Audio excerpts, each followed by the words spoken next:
जय जगन्नाथ बंधुगण मु इंजीनियर दीप्तिरंजन पंडा वास्तुविद मोर वास्तुशास्त्र भित्तिक चैनल गृह निर्माण वास्तु आपण मानक अभिनंदन जनाऊँगी। आज आम वास्तुशास्त्र भित्तिक आलोचन गोटे महत्वपूर्ण विषय आलोचना करवा ताहा होछि गृह निर्माण रास्तार भूमिका।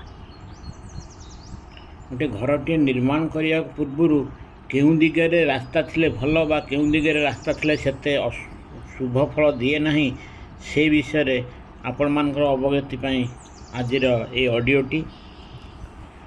कारण हेउची मनुष्यर यातायात और जीवन धारण पई रास्तार महत्व बहुत अधिक। जो सहर बा ग्राम को रास्ता ठीक भाव में संजोग होता है से सहर बा ग्राम सेते उन्नत। सेहीपरि आमर बासस्थान को मध्य रास्तार प्रभाव बहुत बेसी। जगह थिबो किंतु सही स्थान को जीवाई रास्ता नथिबो तेबे सेठारे बासगृह करिहेबो कि? वास्तुशास्त्र मतरे कौनसी प्लॉटर केउं दिगरे बा एकाधिक दिगरे रास्ता थिले ताहार प्रभाव अंतेवासी मानक उपरे केमती पड़े से विषय आजिर एई ऑडियोटी।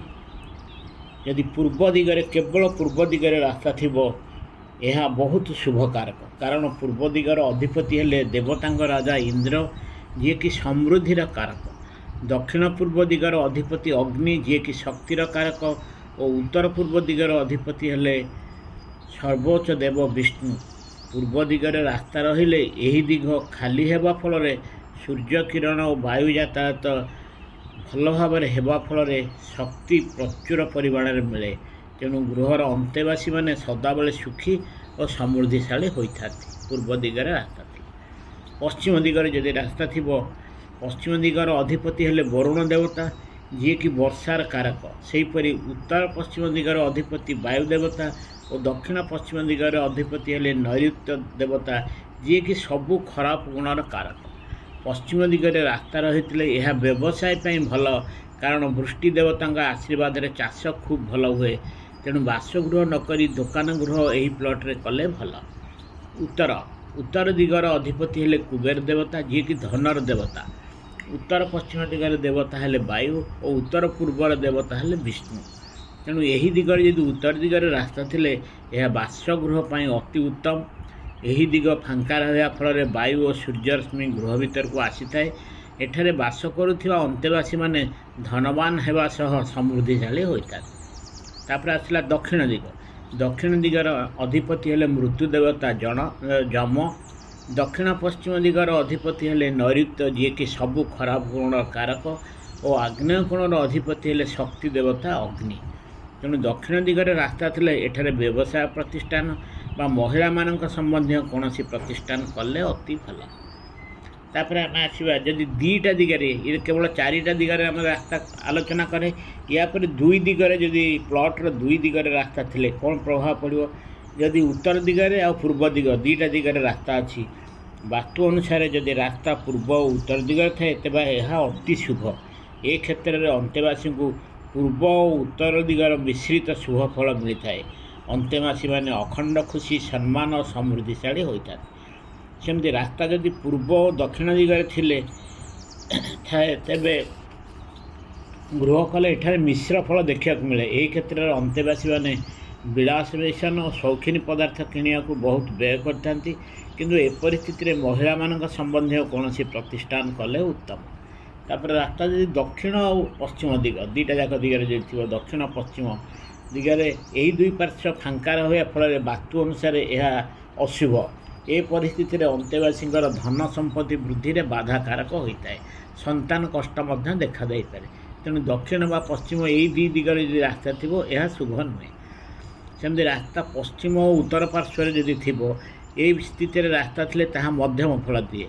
कारण उत्तर दिगरे रहिले भल फल पश्चिम दिगरे रहिले खराब फल। ए परिस्थिति में पुत्र संतान लाभ कष्टकर। झील जदि हुअंती तेबे सेमाने सारा जीवन कष्ट कालातिपात करते। तापर जदि रास्ता उत्तर और दक्षिण दिगरे थी रोड जदि नॉर्थ और साउथ रे थी से प्लॉटर उत्तर यह मध्यम फल। कारण उत्तर दिगे भल फल देले दक्षिण दिगटा खराब फल।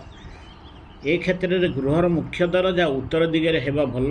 दुई दिगरे मुख्य दरजा रहिले यह अशुभ ଯଥା ଯାହା ବି ରୋଜଗାର କଲେ ସବୁ ଖର୍ଚ୍ଚ ହୋଇଯାଇଥାଏ। ତାପରେ ରାସ୍ତା ଯଦି ପୂର୍ବ ପଶ୍ଚିମରେ ଥିବ ତାହେଲେ ଏ କ୍ଷେତ୍ରରେ ଉଭୟ ବିପରୀତ ପାର୍ଶ୍ୱ ପୂର୍ବ ଓ ପଶ୍ଚିମ ଦିଗରେ ଥାଏ, ତେବେ ମିଶ୍ରିତ ଫଳ ହେବ। ପୂର୍ବ ଦିଗରେ ଭଲ ଫଳ, ପଶ୍ଚିମ ଦିଗରେ ଖରାପ ଫଳ। ଏଠାରେ ମଧ୍ୟ ମୁଖ୍ୟ ଦ୍ୱାର ଦୁଇ ପାର୍ଶ୍ୱରେ ନ ରଖି କେବଳ ପୂର୍ବ ପାର୍ଶ୍ୱରେ ରଖିଲେ ଶୁଭ ଫଳ ମିଳିଥାଏ। ବର୍ତ୍ତମାନ ଆମେ ଆସିବା, ଯଦି ଗୋଟେ ପ୍ଲଟ୍ର ତିନି ପାଖରେ ରାସ୍ତା ଥିବ ତା'ର ଗୋଟି ଗୋଟିକି ଆମେ ଆଲୋଚନା କରିବା। ଯଦି ରାସ୍ତା ଥିବ ଉତ୍ତର, ପୂର୍ବ, ଦକ୍ଷିଣ ଏଇ ତିନି ଦିଗରେ ରାସ୍ତା ଥିବ, ପଶ୍ଚିମରେ ନଥିବ, ତେବେ ଏହା ବହୁତ ଶୁଭ।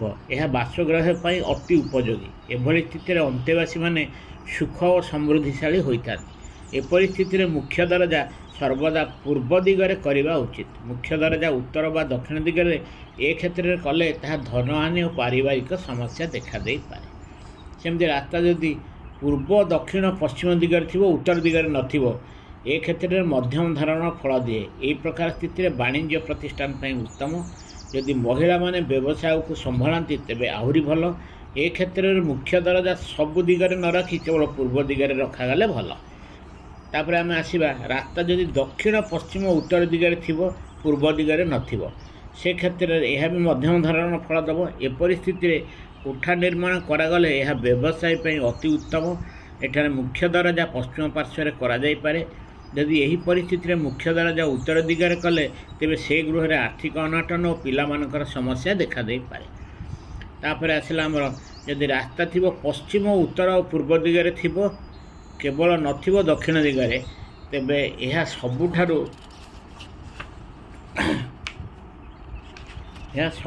ଉତ୍ତମ ବୋଲି ବାସ୍ତୁମତେ କୁହାଯାଏ। ଏଠାରେ ଗୃହ ନିର୍ମାଣ କରାଗଲେ ଅନ୍ତେବାସୀଙ୍କୁ ବହୁତ ସୁଖ ସମୃଦ୍ଧି ମିଳିଥାଏ। ଏଠାରେ ଗୃହର ମୁଖ୍ୟ ଦରଜା ଉତ୍ତର ଦିଗରେ କଲେ ଅତି ଭଲ ଫଳ ମିଳିଥାଏ। ଏହାପରେ ଆସିଲା, ଯଦି ଗୋଟେ ପ୍ଲଟ୍ ଅଛି ଯାହାର ଚାରିପଟେ ରାସ୍ତା ଅଛି, ସେ କ୍ଷେତ୍ରରେ କ'ଣ ଘଟିବ ତାହା ମଧ୍ୟ ଆମେ ଆଲୋଚନା। ବାସ୍ତୁମତରେ ଯେଉଁ ପ୍ଲଟ୍ର ଚାରି ଦିଗରେ ରାସ୍ତା ଥାଏ ତାହା ସବୁଠାରୁ ଶ୍ରେଷ୍ଠ ବା ଉତ୍ତମ। ସେଭଳି ପ୍ଲଟ୍କୁ ବ୍ରହ୍ମସ୍ଥାନ କୁହନ୍ତି, ଯାହାର ଅର୍ଥ ଏହା ପରମେଶ୍ୱରଙ୍କର ବାସସ୍ଥାନ। ଏହି ଗୃହରେ ଅନ୍ତେବାସୀମାନେ ପ୍ରଚୁର ଧନ ରୋଜଗାର ସହିତ ସ୍ୱାସ୍ଥ୍ୟବାନ ଏବଂ ସମୃଦ୍ଧିଶାଳୀ ହୋଇଥାନ୍ତି। ଏଭଳି ସ୍ଥାନରେ ସାଧାରଣ ଅନୁଷ୍ଠାନ ପାଇଁ ଅତି ଉତ୍ତମ। ଏଠାରେ ଡାକ୍ତରଖାନା, school, college, cinema hall, hotel ଇତ୍ୟାଦି କଲେ ବହୁତ ଲାଭଦାୟକ ହୋଇଥାଏ। କାରଖାନା ମଧ୍ୟ ଏଭଳି ସ୍ଥାନରେ କଲେ ଏହାର ବହୁତ ଉନ୍ନତି ହୋଇଥାଏ। କିନ୍ତୁ ବାସଗୃହ ପାଇଁ ଏଭଳି ଚାରି ଦିଗରେ ରାସ୍ତା ଥାଇ ପ୍ଲଟ୍ ମିଳିବା ପ୍ରାୟତଃ ଅସମ୍ଭବ। କିନ୍ତୁ ଅଲଗା ଯେକୌଣସି ଆମେ କରିପାରିବା ସାଧାରଣ ଅନୁଷ୍ଠାନ ଏହା ବହୁତ ଉତ୍ତମ ଫଳ ଦେଇପାରେ। ଆଜି ପାଇଁ ଏତିକି। ଯଦି ଆପଣଙ୍କୁ ଆଜିର ଅଡ଼ିଓଟି ଭଲ ଲାଗିଛି ତେବେ ଆଗରୁ ସବସ୍କ୍ରାଇବ୍ କରିନଥିଲେ ସବସ୍କ୍ରାଇବ୍ କରିବାକୁ ଅନୁରୋଧ କରୁଛି, ଏବଂ ଆପଣ ଯଦି ଭଲ ଲାଗୁଛି ତେବେ ଲାଇକ୍ କରିବେ ଓ ବହୁ ମାତ୍ରାରେ ସେୟାର କରିବେ, କାରଣ ଲୋକମାନେ ବାସ୍ତୁ ଉପରେ ଜ୍ଞାନ ବି କିଛି ଜାଣିବା ଦରକାର। ପରବର୍ତ୍ତୀ ଅଧ୍ୟାୟରେ ଆଉ କିଛି ବିଷୟ ବାସ୍ତୁ ବିଷୟରେ ଆଲୋଚନା କରିବା। ଆଜି ପାଇଁ ଏତିକି।